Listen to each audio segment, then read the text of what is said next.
Vive tu estancia en Jalapa como nunca antes. Hotel Balcón del Parque. Cada espacio de nuestro hotel te va a enamorar. Con sus 26 habitaciones, sala de juntas y sus salones con capacidad de hasta 60 personas. Descubre nuestra suite presidencial Cabaña. Una habitación cálida y completamente rodeada de naturaleza. Hotel Balcón del Parque. Estacionamiento, terraza con vista panorámica y con lo mejor de la gastronomía en nuestro restaurante Sal y Piedra. Hotel Balcón del Parque, Rafael Ramírez número 62, zona centro, Jalapa. Reserva 228-307-7473. Hotel Balcón del Parque. 24/7 Noticias presenta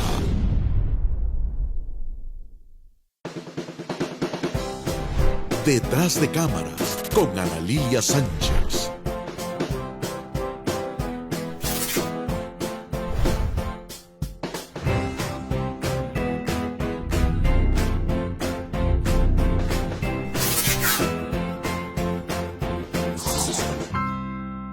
Bienvenidos a su programa Detrás de Cámaras y hoy tengo a un maestrazo.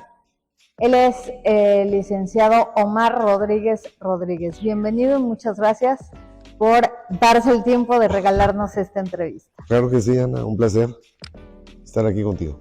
Empezamos con la pregunta. ¿Quién es Omar Rodríguez? Rodríguez, 2 veces. Bueno, soy originario de Lerdo de Tejada. Llegué aquí a esta ciudad capital en el año de 1993 y posteriormente empecé luego mis estudios de licenciatura en Derecho en la facultad, porque mi pasión, sí debo de decirla y confesarla, era ser futbolista. O sea, no lo puedo dejar, es algo que llevo muy dentro de mi corazón y sufrí un retraso en iniciar mis estudios profesionales, pero cumplí el sueño, cumplí el logro. Y emigramos de Lerdo de Tejada a una congregación que se llama aquí La Concepción, con mi señor padre, que en paz descanse, y trabajaba en una industria azucarera, y de ahí viajaba yo todos los días a esta ciudad capital, a la Facultad de Derecho, a estudiar, y terminé la carrera, generación 95-99.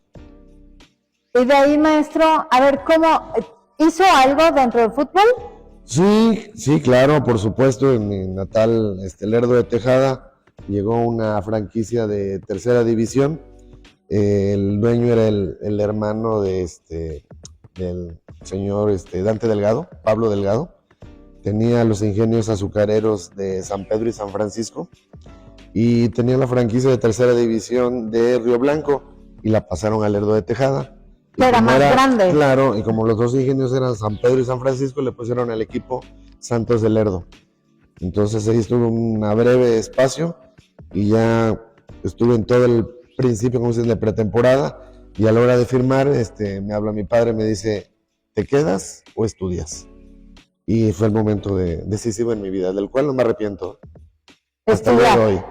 Estudiar, pero nunca dejé el fútbol. Estuve en la selección en la Facultad de Derecho y siempre desde la primaria el fútbol ha sido mi pasión. Órale, llega a los 18 años a Jalapa. Llego, sí, aproximadamente, sí. Empieza la licenciatura de Derecho. Empiezo la licenciatura en Derecho. ¿Termina? Termino muy apasionado en ese entonces, lo debo de confesar, Ana, del derecho electoral. Y te lo comento porque le doy un giro.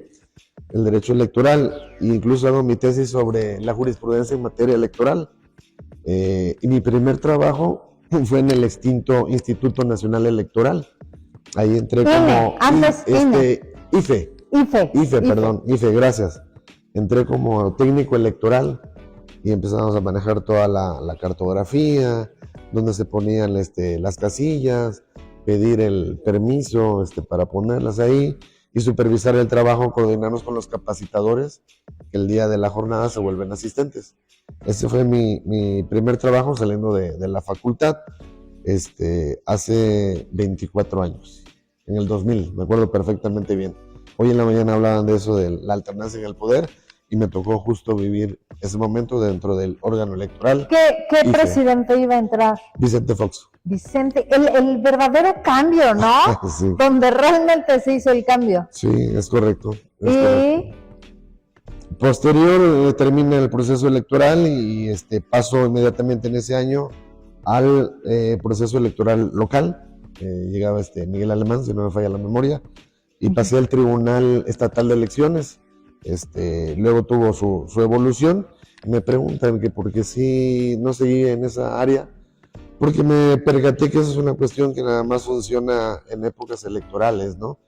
Y luego pues hay esos recesos, ¿no? Y únicamente se quedan quienes pertenecen y siguen perteneciendo ahora como INE a un servicio profesional de carrera.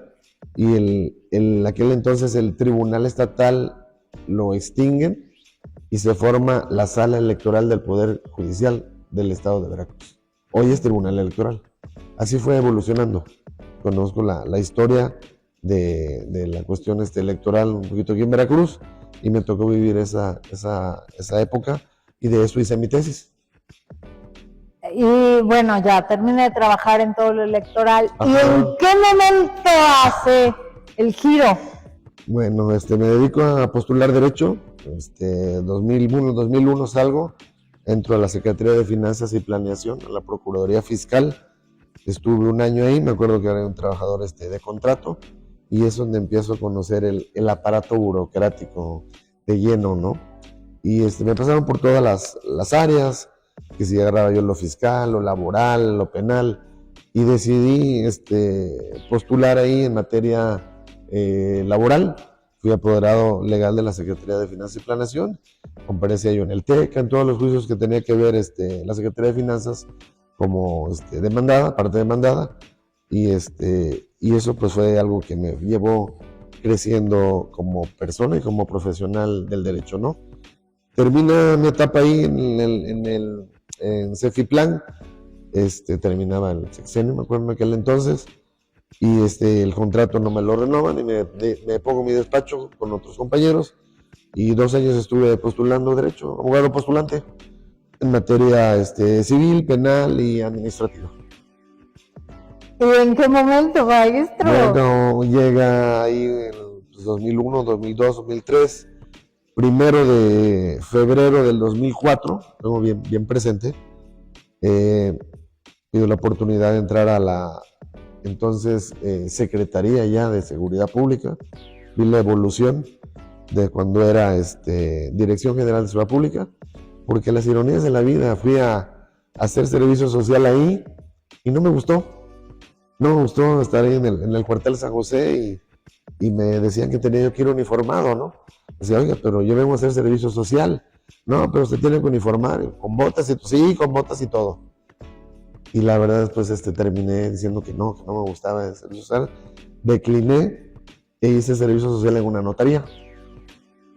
En la notaría pública número 5, a cargo de mi maestra, la licenciada Rosa Aurora Zuleta Alegría. Me dio la oportunidad y ahí conocí también lo que es el derecho notarial.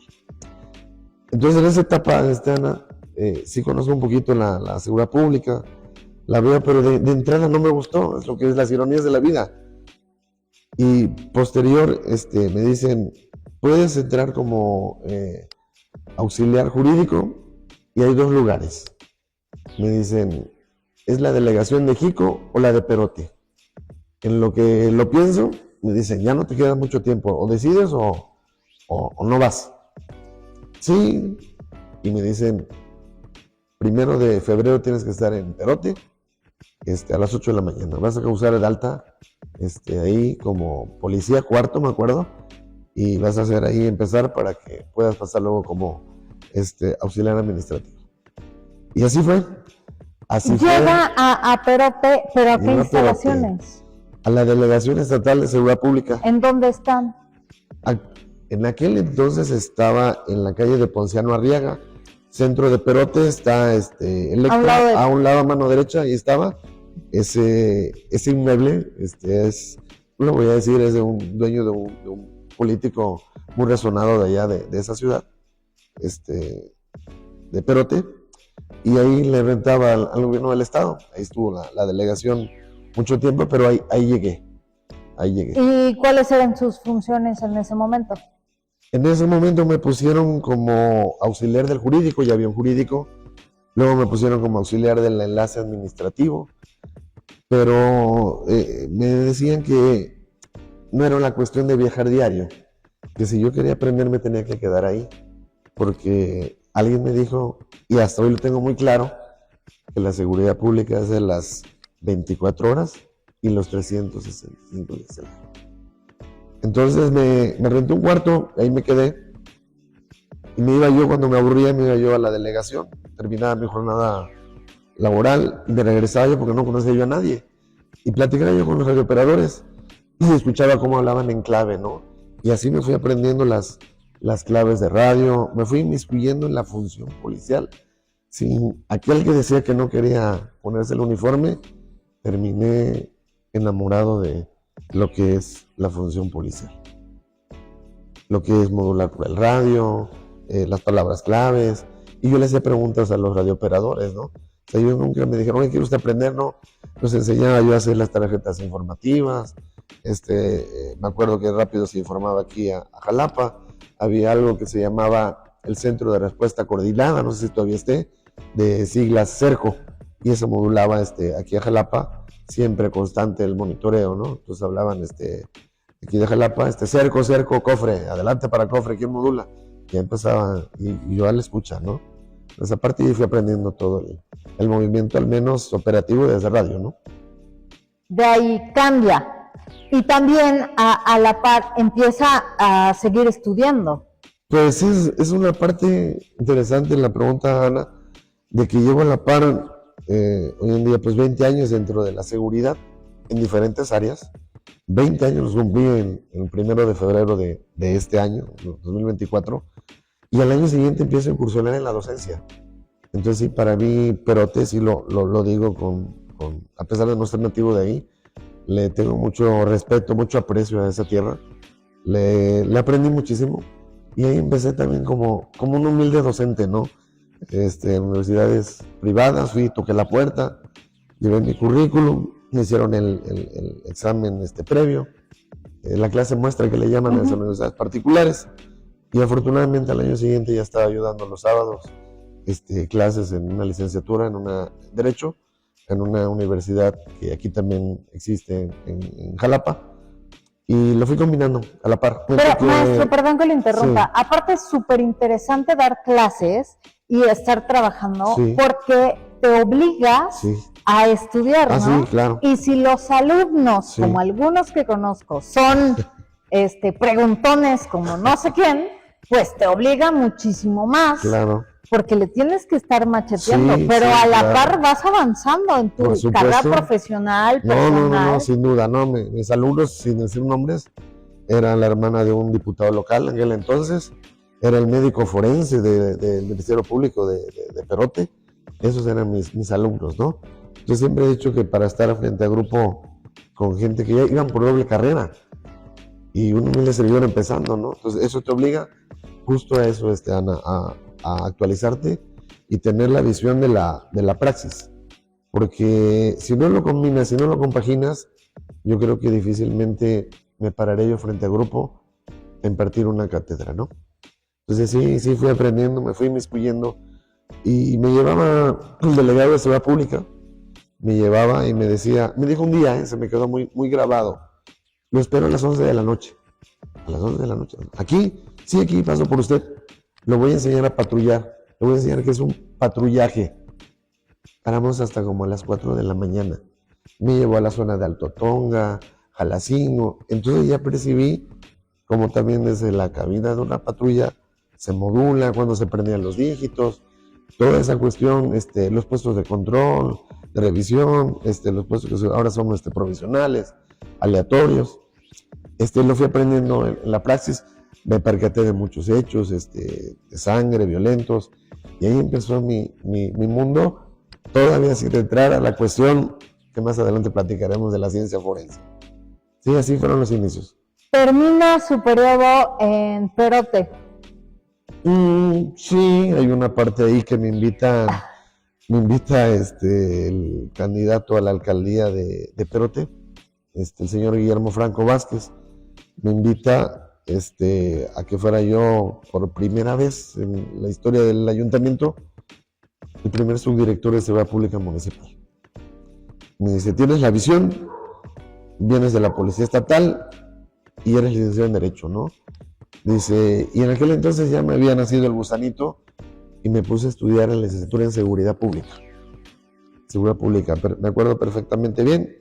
Eso fue a los 2 años, llegué a Perote el 2004 y estudié la licenciatura en Seguridad Pública en la Escuela Libre de Ciencias Políticas 2006-2010.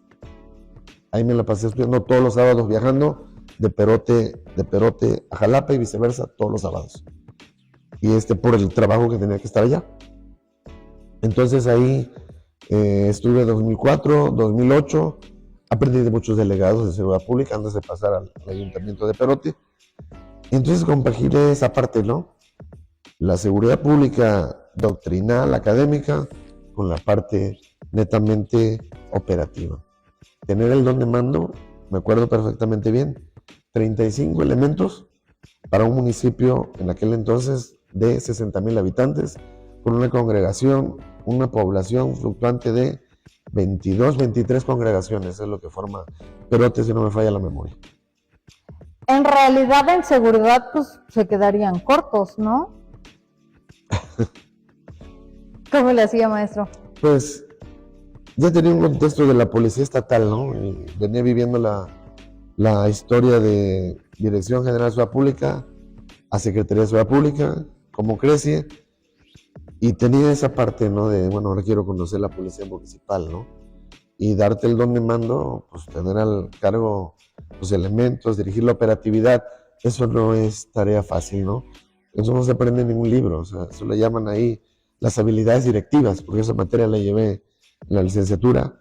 Fue muy interesante irlo compaginando, pero sí hay cosas que a veces que te ordenan, que a veces van en contra de tus principios y van en contra incluso de principios que dices, oye, esto no es posible, ¿no? Y es donde yo a veces no terminé el trienio, en aquel entonces eran de 3 años. Las administraciones municipales sí, eran claro, de 3 no años. eran de 4 como son ahora. Y no terminé la administración en ese sentido porque ya no compaginaba con mis ideales y me dediqué a la docencia netamente, compaginando. Pero me surge otro paradigma ahí en Perote. Llega la licenciatura en criminología de la UPAP. Entonces me toca ser el primer director fundador de la licenciatura en criminología de la UPAP Perote y a la vez abrir la licenciatura en Derecho. Asumo ese cargo y sí lo digo hoy con orgullo. Acabo de recientemente ir a Perote a dar una conferencia y ahí estoy viendo la semilla que yo puse sigue creciendo ahí y se siguen formando profesionales de la criminología y la criminalística en el municipio de Perote. Sí, lo digo con humildad, con orgullo, porque sí me tocó ir a tocar puerta por puerta. ¿Quieres estudiar criminología? ¿Te gustaría? Y ahí ya han salido varias generaciones, ¿no? Entonces sí, fui el director fundador de esa licenciatura en el municipio de Perote. ¡Órale! Ahí me fui compaginando. Muy bien. ¿En qué momento cambia el rumbo a la par de la escuela? ¿Cómo le hace? Es partirte en 1000 pedazos, ¿no? Ahí sí te comento de título personal. Pues ahí me enamoro, ahí conozco a mi esposa. Ahí me casé, ahí nacieron mis hijos, adiós, gracias. ¿Cuántos hijos tiene? Dos, sí. Ahí ¿Cuántos años tenía en ese momento? Como 30 y tantos, más o menos, sí. Todavía estaba en Seguridad Pública. Ajá. Me apoyó el delegado y me dijo, escóltenlo por favor desde Jalapa hasta Perote. Y a su prometida, de su casa a la iglesia. Entonces, es bien padre salir escoltado, ¿no? La única vez que lo he hecho, ¿no? Pero pues una atención del delegado aquel entonces, de nombre Miguel Maldonado, ampliamente conocido en aquellos talleres de la seguridad pública. Fue uno de mis grandes jefes, que les aprendí mucho. No quiero mencionar más nombres porque me quedaría corto, pero él fue el que me tocó cuando yo me casé. Y ahí, pues sí, también hubo pues cuestión anecdótica, ¿no? En el inter de estudiar seguridad pública y pasar al ayuntamiento, sí había cuestiones de abandonar la escuela, de salir corriendo por la operatividad. Te hablan, te buscan, hay que venir a hacer esto. Maestro, con permiso, me tengo que retirar. Entonces, sí terminé un poquito cansado, atrofiado, pero era el objetivo, terminar la licenciatura en seguridad pública. Oye, aparte qué bárbaro, entre el matrimonio, la escuela y lo laboral. Sí, fue un poquito difícil. Y me hizo una promesa. En aquel entonces, al año viene mi hija, me casé y sale mi hija cuando yo dije, bueno, pues cuando yo sea licenciado en seguridad pública, mi hija va a tener 4 años. Y así fue, justo así fue. Entonces, ella es la mayor, ¿no? A los 2 años llega mi hijo y me toca ya esa parte del interno del adiós al ayuntamiento, de no terminar la administración como a mí me hubiera gustado. Hubiera tenido otros planes y otros proyectos que no se pudieron ejecutar, pero en la parte que me tocó también decirle, Ana, también con mucha satisfacción, sembrar la semilla, que en Perote hoy se sigue haciendo, con el alcalde actual, que lo conozco, que es mi amigo, el ir a las escuelas con padres de familia y docentes a la prevención del delito. También fui el pionero de eso en la ciudad de Perote. Entonces, eso ya hablo ya de 2010 para acá, pues hace 14 años, y se sigue haciendo en el municipio de Perote. Y así lo dije cuando yo salí, ojalá que los gobiernos que vengan sigan apostando por la prevención del delito. Y lo siguen haciendo. Es una labor que todavía hay que apostarle, hay que perfeccionarla y hay que profesionalizarla. No cualquiera se puede dedicar a esta cuestión de ir a dar una plática o leer unas diapositivas. No, la prevención del delito es algo más que eso, ¿sí? Entonces sí lo fui compaginando. En la licenciatura en Seguridad Pública llevo 2 materias fundamentales, que son el parteaguas en mi vida profesional.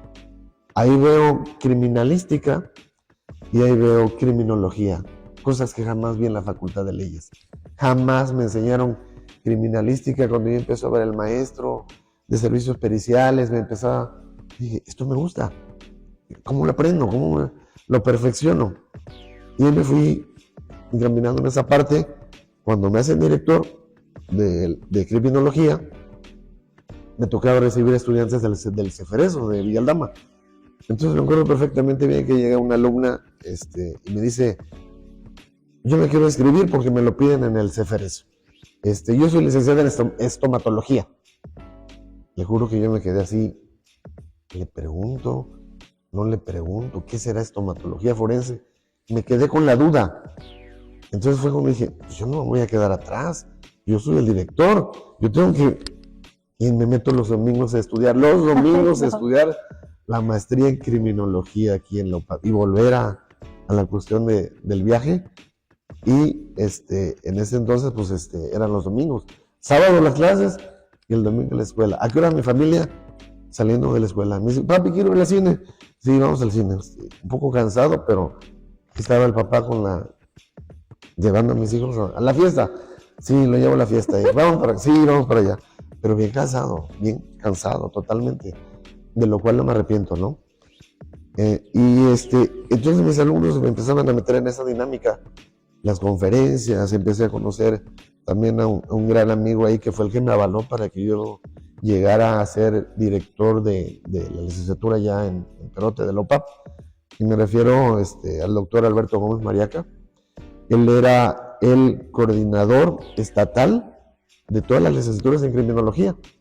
Entonces él tuvo que elegir de una terna quién iba a ser el director fundador allá en Perote, y tuve la fortuna de que él me palomeara, y hasta el día de hoy somos amigos. Soy miembro activo de la barra de criminólogos, que él preside, también terminó su época, y él preside hoy la barra nacional de criminólogos y criminalistas. Nacional, sí, de la cual pues soy activo actualmente, ¿no? Tuvo un periodo de inicio, recesión, y volví a regresar a la barra de criminólogos. Entonces son los que me llevaron en ese camino. El doctor Sabino López Márquez, no lo puedo omitir, mi maestro de medicina forense en la Facultad de Derecho, también fue el que me fue incursionando en esta materia, que al principio no me gustaba, ¿eh? O sea, esto de la medicina forense y ver la sangre, decía, no, o sea, eso, ¿cómo, no? Y entonces son cosas que me fueron me fueron diciendo por aquí y volví a regresar, como a la seguridad pública. Dije en un inicio no, y volví a regresar. Entonces sí hubo palabras sabias de maestros como el hoy el suplente del alcalde actual de esta ciudad capital, me refiero al maestro Alberto Islas Reyes. Pues en los tiempos que yo iba a la facultad, iba yo en las mañanas al despacho, y yo iba en aquel entonces a la facultad de 3 a 9 de la noche, y le aprendí muchísimas cosas, y él me decía, no vayas a ser policía, Omar, tú vas a ser abogado. No, licenciado, ¿cómo cree usted que yo voy a ser abogado? Pero le dije, pero agarré el giro de la seguridad. Y me hizo la misma pregunta que usted. ¿En qué momento el giro, ¿En qué momento el giro? Y se lo fui platicando tal y cual se lo comento ahorita aquí en esta entrevista, ¿no? Pero este fue un parteaguas. O sea, definitivamente fue un parteaguas en mi vida. Yo creo que en los momentos, hasta el día de hoy, más agradables, profesional, académicamente, en todos los aspectos, totalmente.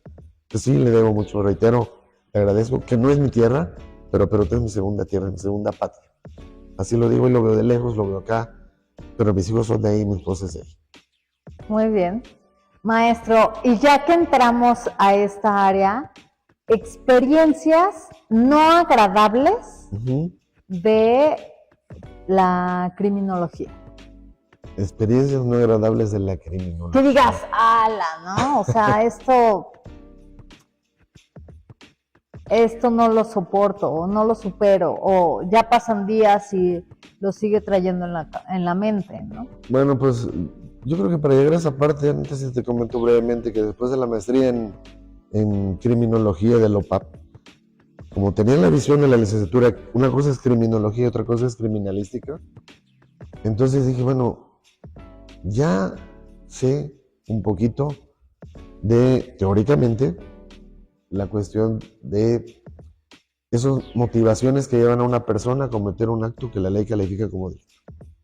Las motivaciones personales, eso es criminología. El entorno, el medio ambiente, todo eso, etcétera. Pero la parte de la criminalística me hacía ruido. Entonces ya pasa ese terminaba ya el sexenio, que no terminé, no estuve 2 años. Me invitan aquí a formar parte de la ayudantía de un gobernador, es el nombre. Pero yo soy siempre académico institucional. Yo lo aclaro y siempre lo he dicho en cualquier lugar, en clase también. Yo siempre le digo a mis alumnos, con cargo o sin cargo público, yo me llamo Omar Rodríguez. A mí los cargos no me marean, en lo más mínimo. Hay que tener la sapiencia, la ética y el profesionalismo para hacerlo. Hoy estás arriba, hoy estás abajo. Los cargos públicos no me obsesionan, en lo más mínimo. Me invitan a la ayudantía, porque ahí conocí al jefe de la ayudantía en la licenciatura en Seguridad Pública. Entonces me dice, te necesito aquí en Jalapa, no en Perote. Oye, pero el traslado para acá o cómo, no sabes lo que es el área de ayudante, la verdad no. Pues sí, la conozco un poquito, pero ya de lleno no, vas a ser el jurídico de la ayudantía, de los escoltas. Ok, correcto, perfecto. Entonces ahí empieza mi trayecto 2011, 2016 y empiezo a estudiar la maestría también en criminalística, en ciencias forenses en la Universidad de Jalapa. Soy de la primera generación de ese posgrado que hoy está muy activo y del cual hoy tengo el honor y el privilegio de ser un humilde docente y compartir también los escasos conocimientos. Entonces complementé criminología con las ciencias forenses. Tengo los dos contextos. Entonces dices, ahora sí ya tengo las dos materias para llevarlo a la práctica y poder en un momento dado a los alumnos compartirles las experiencias a fondo y tener yo contacto con amigos que estaban en el CEMEF o en Perote. Entonces eso me fue acercando para comprender, repito, lo teórico y lo pragmático y siempre de la mano de la cuestión de la función policial. Entonces no la dejé. Y contestando a tu pregunta, ¿no? En la cuestión de la criminología.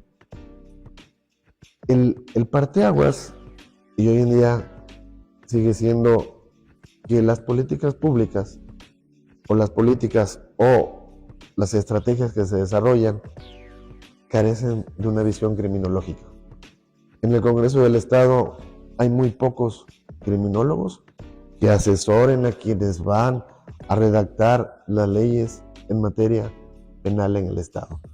Yo creo que la política criminal no debe de ser represiva. No tiene sentido aumentarle la penalidad a los delitos porque eso no inhibe a la delincuencia. Entonces yo creo que el parteaguas es eso, que no se tome en cuenta la función del criminólogo, realmente todo lo que podemos aportar desde un centro de estudios de la educación básica. Le ha apostado de que debe de haber, y hay estudios, que tanto en una escuela pública debe de haber un criminólogo y un psicólogo. Los maestros tienen su formación, escuela normalista, como sea, pero adolecen de esa función. Hay programas, sí, correcto, muy bien, pero no están ahí en el momento, en la línea, un criminólogo, como lo tienen a lo mejor unas escuelas privadas que tienen psicólogos, y esos, en un momento dado, esas escuelas citan al papá, citan a la mamá, oiga, mire, pasó esto, tratan de detectar, de resolver y de dar un seguimiento, cosa que no pasa en las escuelas públicas, ¿no? Programas hay, programas vienen, pero hay que evaluarlos en ese sentido, ¿no? La cuestión ética es fundamental, o sea, en cualquier área, no solo en la criminología, la cuestión ética, mantenerte en tus principios, en tus valores, y que desde la trinchera de los conocimientos que uno posee, aportar algo positivo para la sociedad.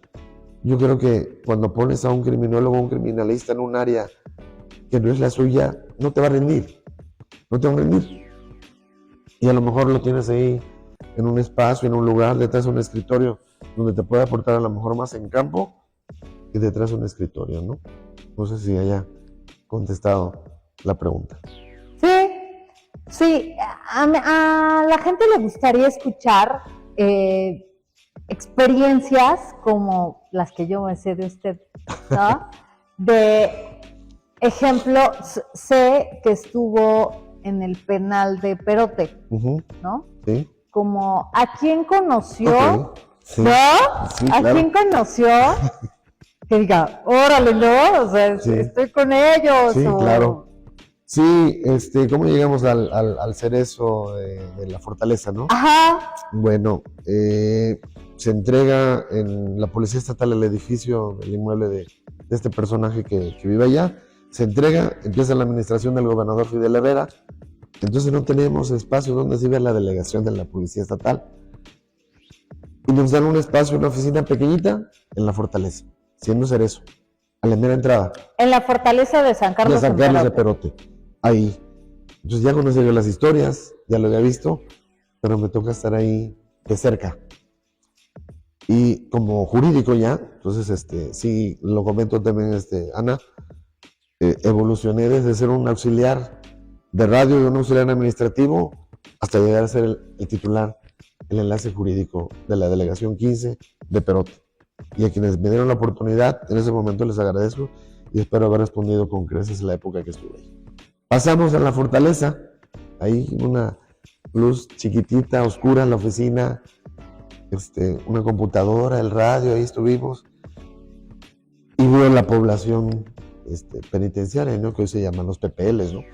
Entonces empiezo a observar. ¿Qué significa PPL para la gente que no? Ok, sí, actualmente personas privadas de la libertad, atendiendo a los criterios internacionales de los derechos humanos, personas privadas de la libertad, ya no se habla de reos, ya no se habla de reclusos, eso es discriminatorio y violatorio de derechos humanos. Entonces son personas privadas de la libertad.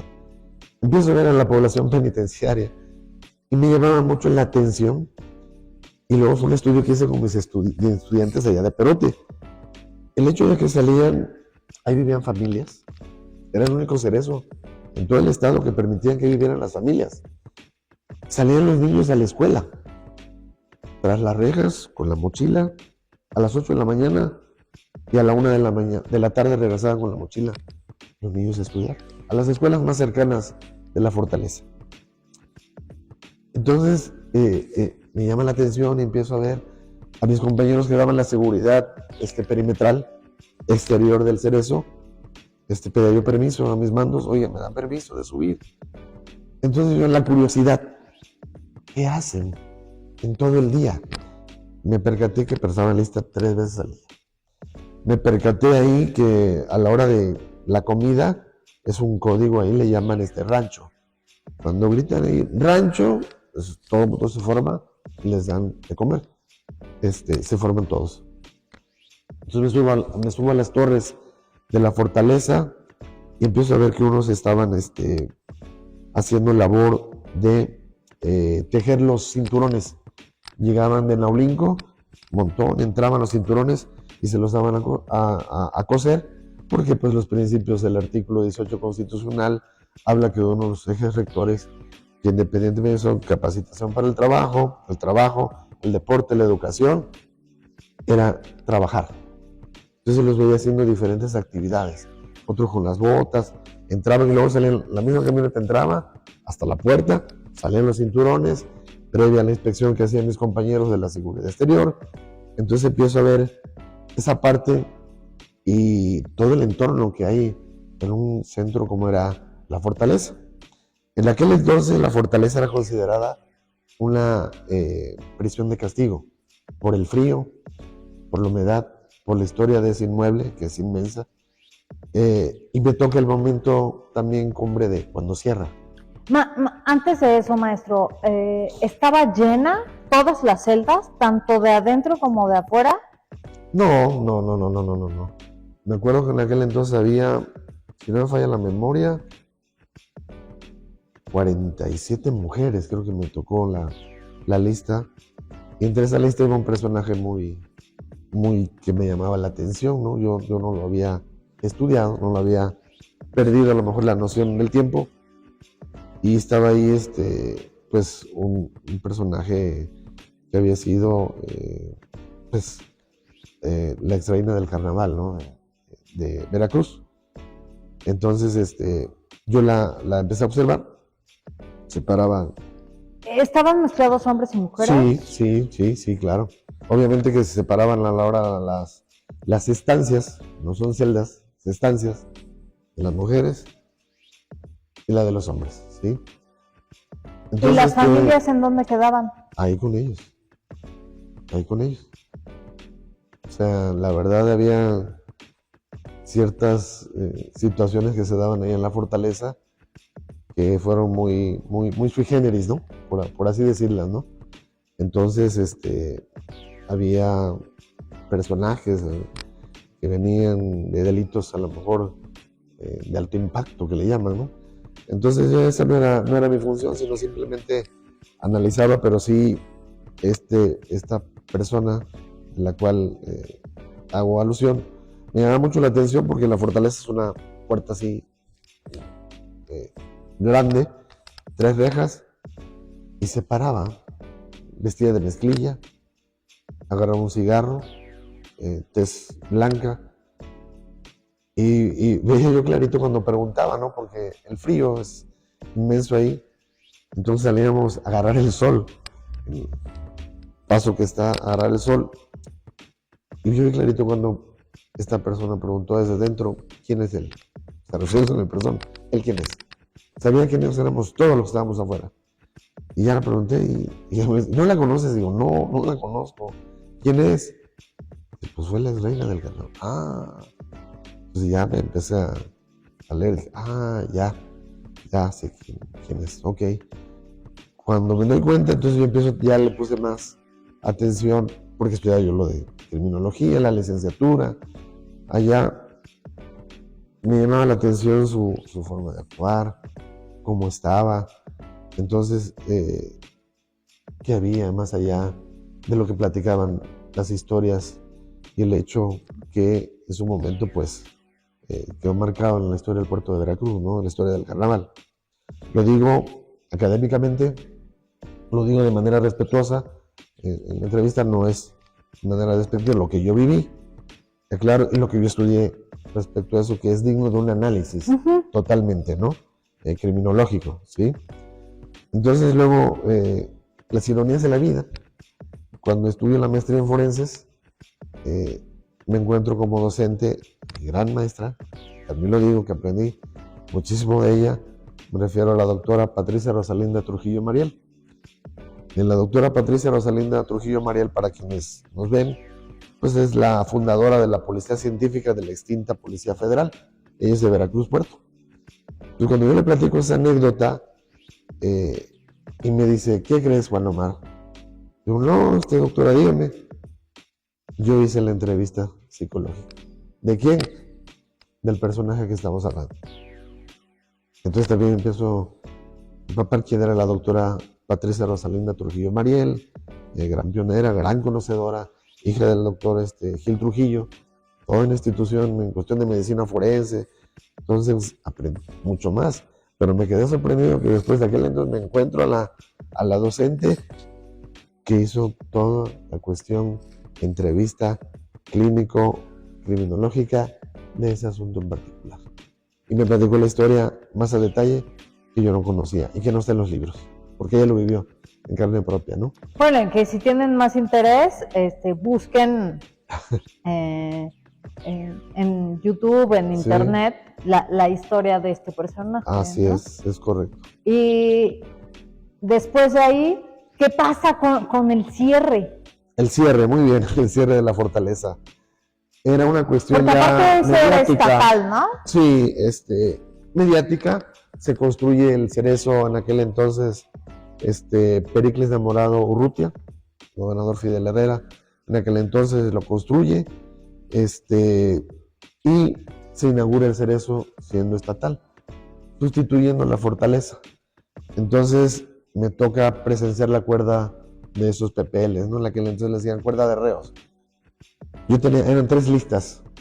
La lista de seguridad pública la tenía un servidor, la de reinserción social y la de la Secretaría de Gobierno. Teníamos esa lista, hombres y mujeres, y había mucha presión ya respecto a cuando iba a cerrar, que fue en marzo del 2007, si no me falla la memoria, marzo del 2007, y había mucha presión respecto a los medios, cuándo y a qué horas, y fue una cuestión fast track, sorpresa. Por supuesto que los medios no se podían enterar. Fue sorpresa, a nadie nos avisaron ni nada. Yo andaba por aquí un domingo con mi familia, domingo, que te concentres en uno es la clave, es con prioridad en emergencia, y no preguntes para qué. En la fortaleza, sí, en la fortaleza, ahí estaba la oficina también de seguridad pública. Entonces también seguridad pública tenía que salir de ahí y tenernos en otro lugar. Cuando llego y veo todo el aparato de la Dirección General de Reinserción Social, pues eran algunos nombres de los que me tocaron. El licenciado Armando Aiza Ábalos fue el que dirigió todo ese operativo. Y me tocó ver muchas requisas ahí en la Él venía fortaleza. de... Él era el que llevaba el mando operativo. Estaba, se me olvidó el nombre de él, quien era el director de Reinserción Social. Y estaba de alcalde en Perote el señor Gilberto Casillo. Él era el alcalde. No se avisó a la prensa, fue así, fast track. Llegaron los camiones, muchos camiones, muchos custodios, y así fue como se hizo la cuerda de los reos. Les repito, hoy PPLs, 200 y tantos hombres y 47 mujeres, entre ellos iba el... ¿En las familias? Buena pregunta. Buena pregunta. Las familias fueron saliendo antes, en contra de voluntad de algunos. Algunos se quedaron a vivir ahí a las colonias cercanas de Perote, y esa ha sido la historia de la fortaleza de Perote. Muchas familias se quedaron a vivir ahí en los lugares o colonias, congregaciones cercanas a la fortaleza de San Carlos, ¿no? Fue una cuestión que nos faltaba una persona, me acuerdo, faltaba un varón que estaba escondido y no lo encontraban.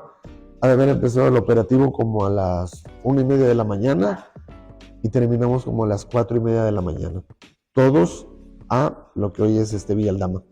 Ahí fue donde se hizo la cuerda de los reos, y posteriormente cuando el cerezo Pericles Namorado Urrutia cierra y se entrega en comodato a la Federación, como está ahora, algunos son trasladados al cerezo de la Toma en Córdoba. Pero el Ceferezo de Villaldama es federal, ¿no? Es federal ahora, Entonces, actualmente. en ese momento los tuvieron que mezclar. No fue rápido, fue una cuestión de meses, porque todavía le tocó a la Secretaría de Seguridad Pública dar la seguridad exterior y tenían ahí personas privadas de la libertad, pero del fuero común, no eran de los delitos federales. Tenían ahí y me tocaba ahí apoyar, por supuesto, también como jurídico, me tocaba apoyar porque había personas, familiares que todavía tenían esos viejos vicios o prácticas de introducir objetos, drogas hacia el interior, ¿no? Entonces en una ocasión me toca una persona, mis compañeras policías operativos, le hacen pues, la inspección, ejercicios, y se encontraron ahí unas cuestiones de droga y demás, y a la hora que fuera, pues había que ponerlos a disposición, ¿no? Y ese era mi trabajo como jurídico. Maestro, dijo que una persona se escondió. Cuando le encuentran, ¿en dónde le encuentran? Porque aparte, no sé si no conozcan. Esas horas de la madrugada en la fortaleza no era un lugar propiamente iluminado. Hoy son otras condiciones, que es un museo, ya. Sí había la famosa prisión de castigo. Muchos secretos que sabemos, ¿no? Ya hemos leído de la fortaleza. Pero yo me regreso un poquito más antes, ¿no? Bueno, en esa parte del que no encontrábamos, bien escondido en el área de carpintería.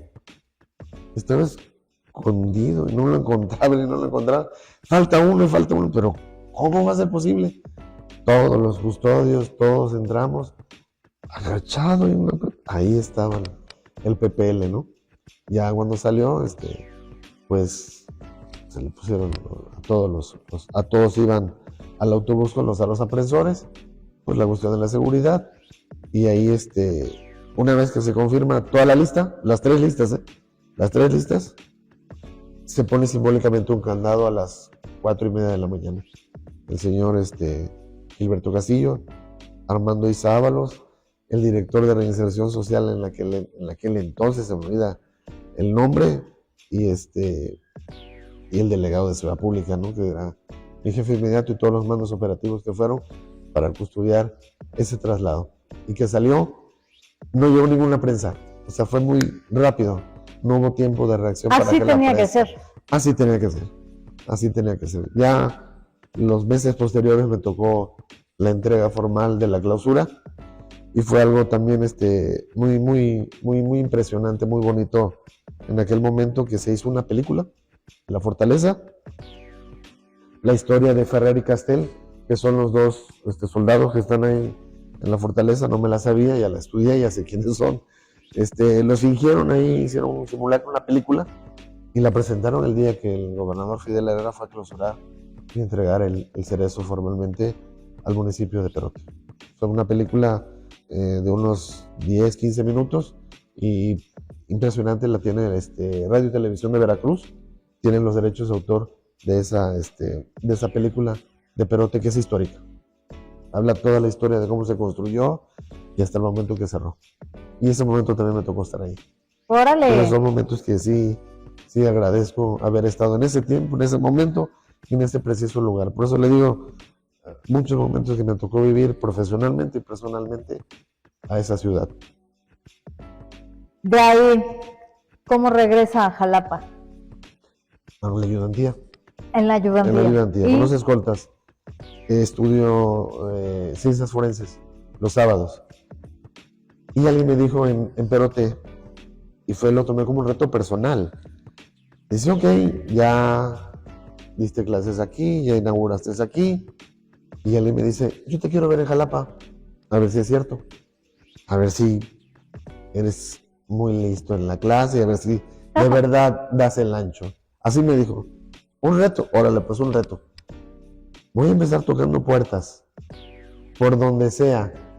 Y la primera puerta que toco, no estando en la ayudantía, como jurídico, mi jefe siempre me dio la oportunidad de dar clases. Pero cuando no, tenía yo que abandonar la clase ya como maestro, encargar un trabajo, pero irme al trabajo, ¿no?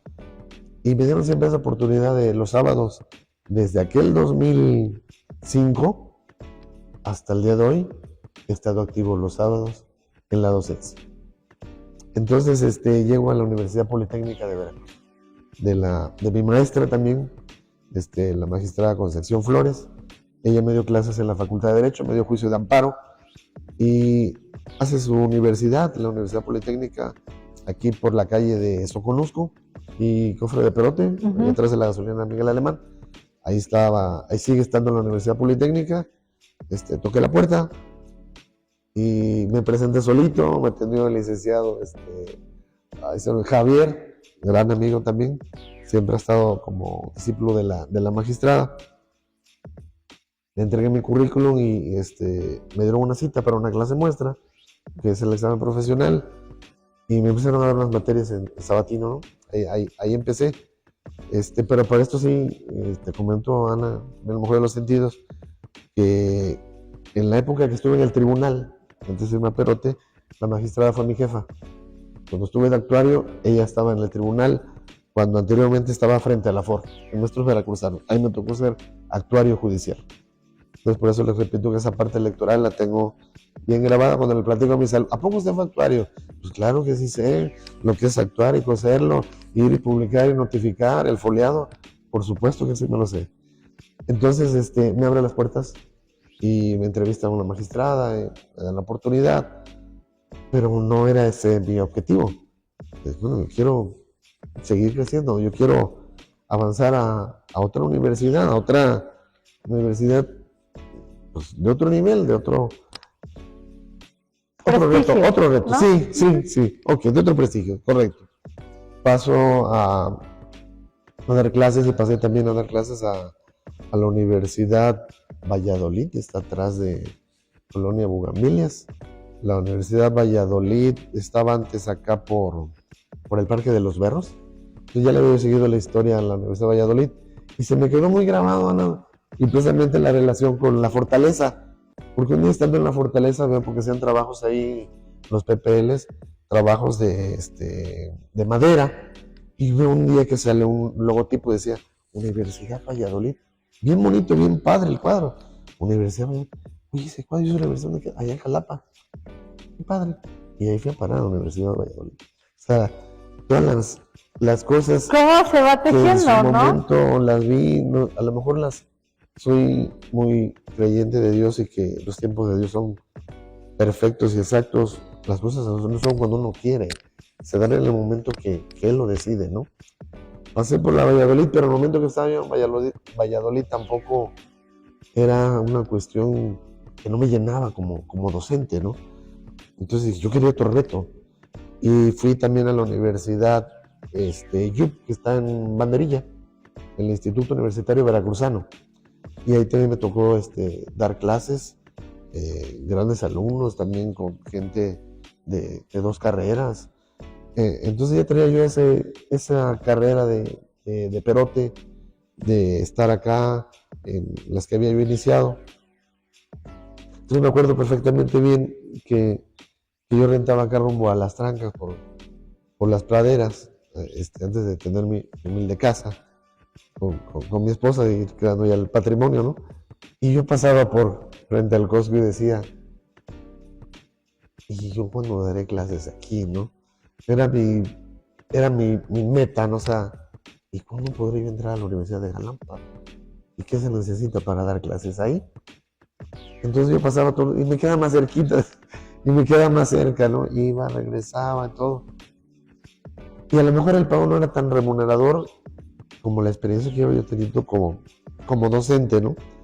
Entonces, entre lo que compagino también es ayudantía, los escoltas, Universidad Politécnica, Valladolid. Sí, son varias cosas que dices, oye, ¿cómo le hacías? Maestro, perdone, y sus hijos nada más tenían una foto de usted, porque ¿a qué hora?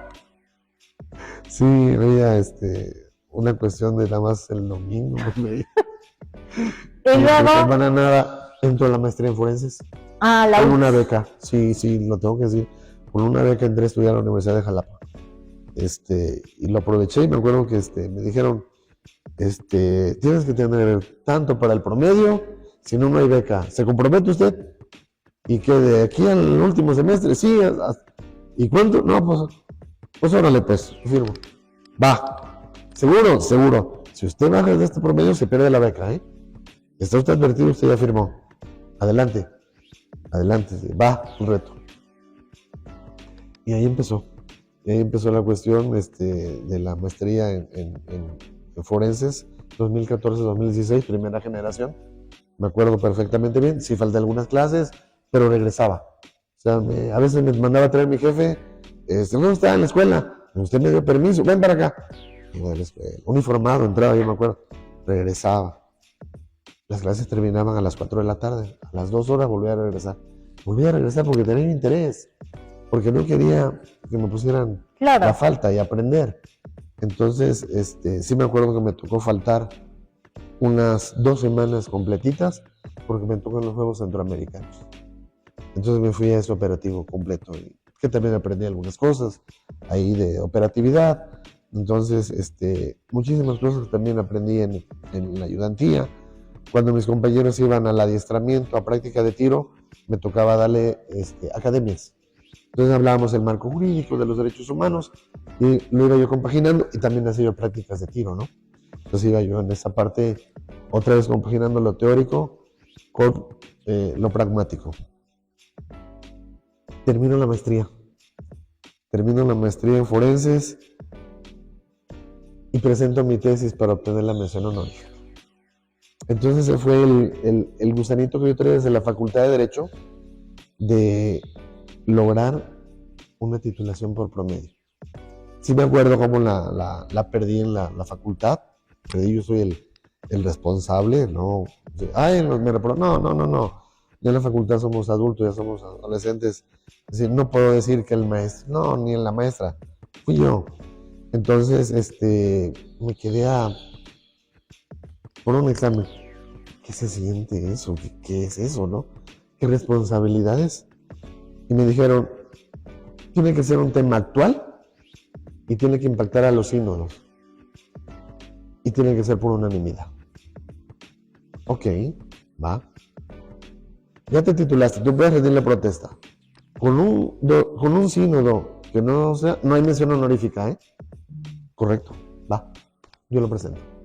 Entonces hago mi tesis sobre la importancia de las ciencias forenses en la etapa de investigación. Ya venía la cuestión de la implementación del sistema de justicia penal.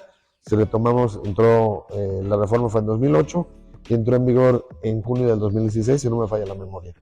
Entonces ya venía esa parte de la cuestión de la policía, que ya se tenía que ir capacitando, que ya no era un mito, que ya era una cuestión y que se hablaba en aquel entonces y se sigue hablando de la cuestión de la famosa policía con capacidades para procesar. Que se quedó ahí,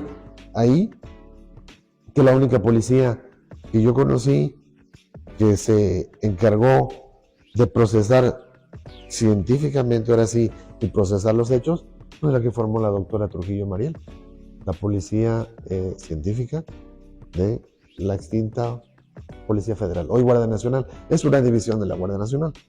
Entonces, sobre eso hice mi tesis, obtuve la mención honorífica, y me acuerdo que le dije, bueno, pues, ¿qué hago para impactarlos, no? Pues les voy a poner un lugar de la intervención ahí, y me consigo un maniquí. El maniquí me llegó 1 hora antes del examen. 1 hora antes del examen profesional desde México. Los conos, la cinta amarilla, los fijadores de indicios, unos casquillos. Y les dije, señores, esto es una representación de un lugar de la intervención. Y aquí es un lugar cerrado. Aquí está la balística, aquí está la hematología forense, aquí está el ordenamiento del lugar.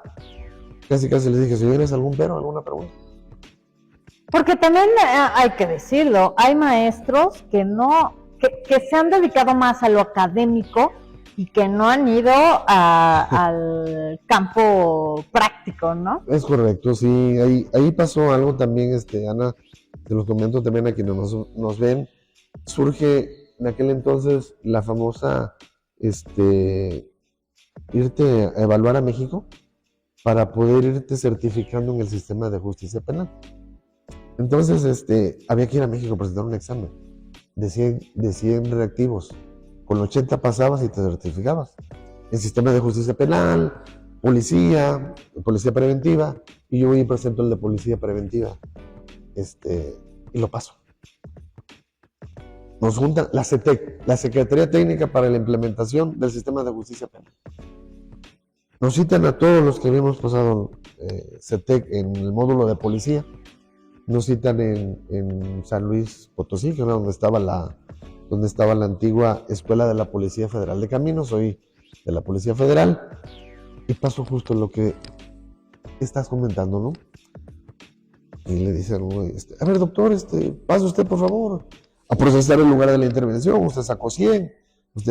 Y dice bueno, es que yo soy doctor, pero nunca he procesado, no sé cómo se fijan los indicios, pero usted sacó 10.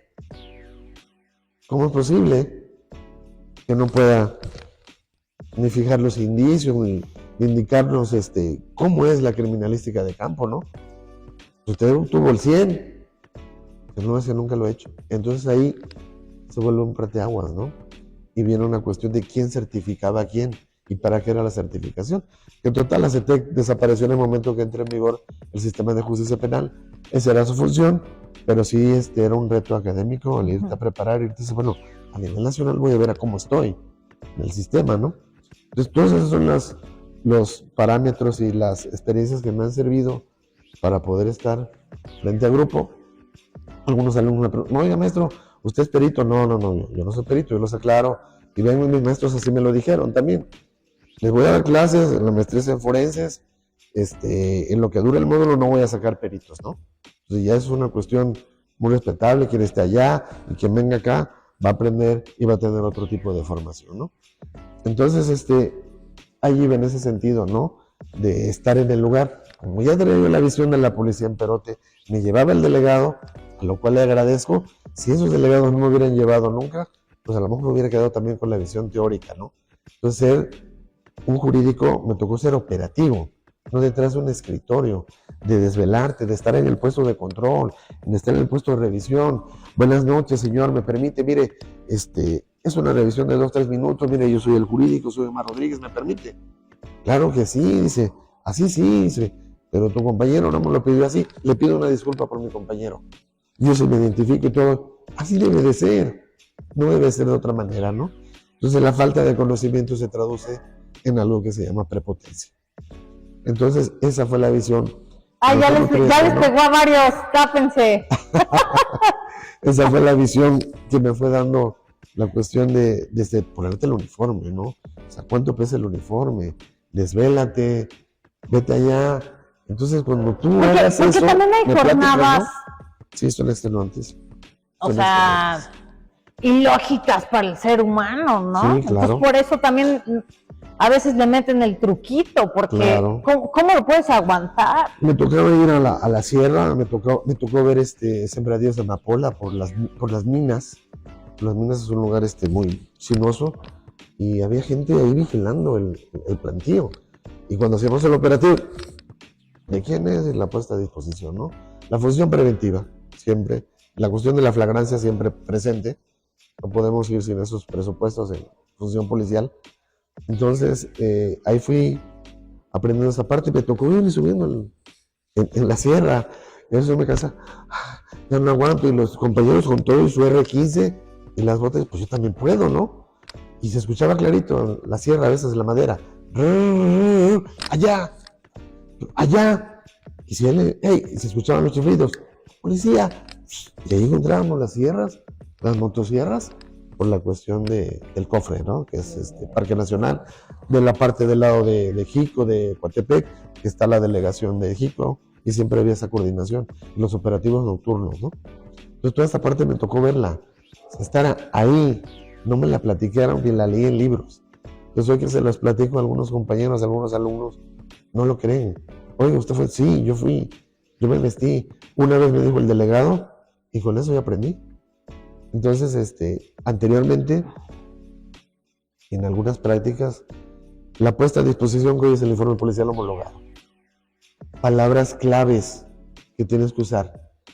Entonces, el jurídico es un auxiliar para poder apoyar a los elementos y raras veces ellos lo hacían de puño y letra en labor de uno. Entonces yo le contesté a un delegado, Le digo, oiga, ¿cómo me pide usted que yo lo haga si yo no vi cómo fueron los hechos? Ah, no, súbete. ¿Ya lo viste? Sí. Ahora sí no necesito que me platique. Así aprendí.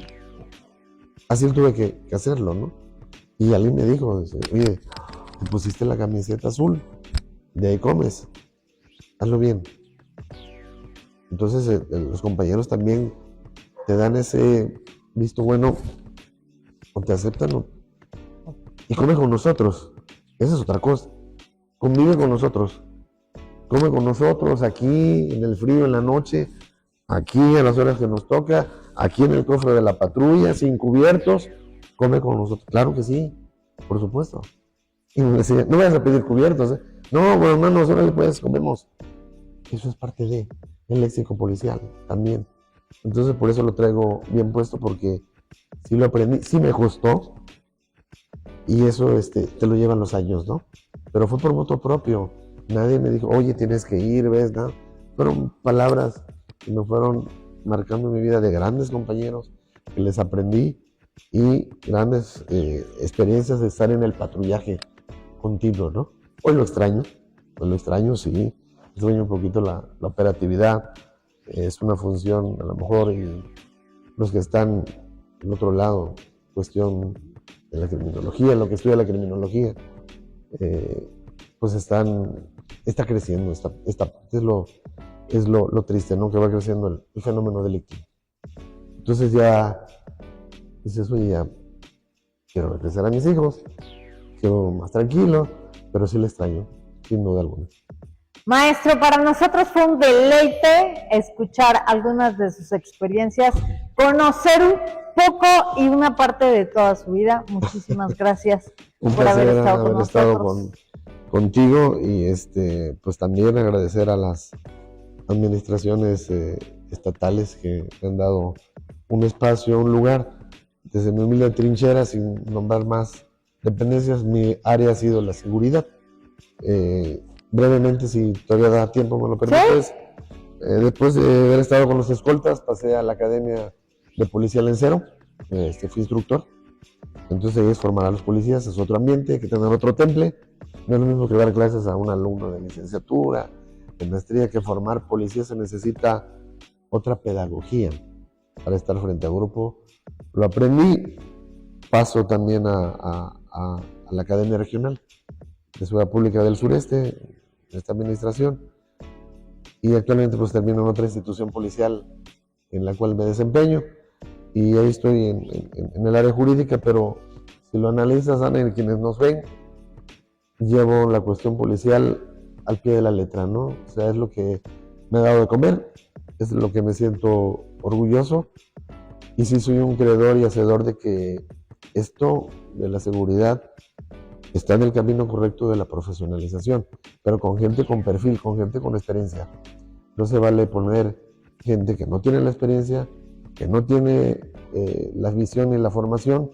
Entonces yo creo que ahí es donde tiene que haber un poquito la prudencia, y si es necesario alguien que tenga que renunciar y que tenga que declinar, que lo haga, porque hay gente afuera que tiene el perfil y tiene la capacidad para hacerlo y merece una oportunidad.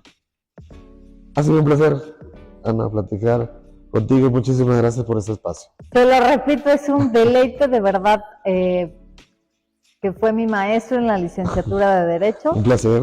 Y en las clases, no solo esto, sino muchas experiencias más que nos ha contado. Aprender de este mundo, que es un mundo pues difícil para el ser humano, ¿no? Porque no todos tienen el carácter para estar dentro de este mundo, ¿no? Sí, claro, por supuesto. Y el mundo de las ciencias forenses es maravilloso, ¿no? Entonces, si te dije al inicio que el fútbol es una de mis pasiones, mi segunda pasión es la docencia. La tengo aquí en el corazón y la tengo bien puesta y bien marcada. Son las dos pasiones en mi vida. Se nota y se agradece como alumno, como persona, como ciudadano, tener funcionarios públicos de esta calidad. Un placer haberte también tenido como alumna, y éxito.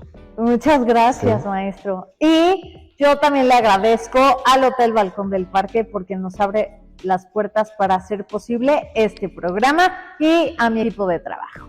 Muchísimas gracias y nos vemos en la próxima.